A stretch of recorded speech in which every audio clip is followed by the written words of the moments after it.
Hello guys, in this video I'm going to show you how to set up automatic income sorting on Revolut. It's pretty easy to do. I'm going to show you step by step.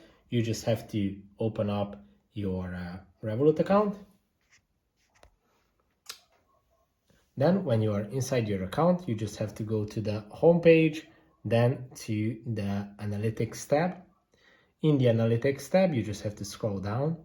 When you find the last option is going to be the sort income automatically, and it's going to show you this page where you can sort your income based on all these different buckets and savings, and you can just tap on the manage icon right here, and you can select the different savings accounts and joint accounts that you would like to include into this distribution pattern.